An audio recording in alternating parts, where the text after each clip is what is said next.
Isa sa mga nakikitang solusyon ni Bataan 2nd District Representative Albert Garcia para hindi makompromiso ang peace and order at ang lumalaking bilang ng migration sa Bataan ay ang pagkakaroon ng karagdagang RTC at MTC sa kanyang probinsya na pangunahing naging dahilan para maghain ng panukalang magdaragdag ng RTC branches sa probinsya.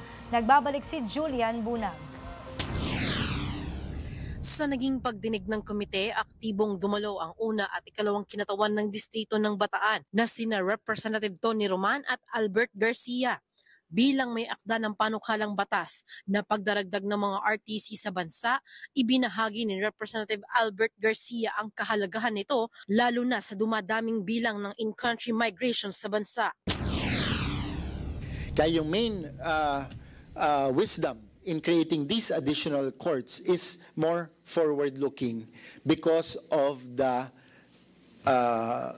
tremendous growth and migration that is happening in the province of Bataan.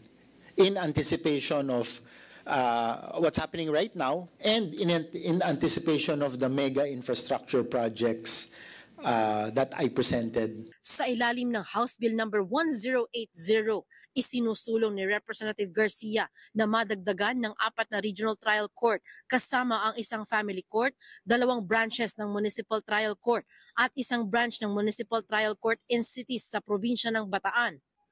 Inaamyendahan nito ang Purpose Section 14, 29 at 30 ng Batas Pambansa bilang 129 o mas kilala bilang Judiciary Reorganization Act of 1980.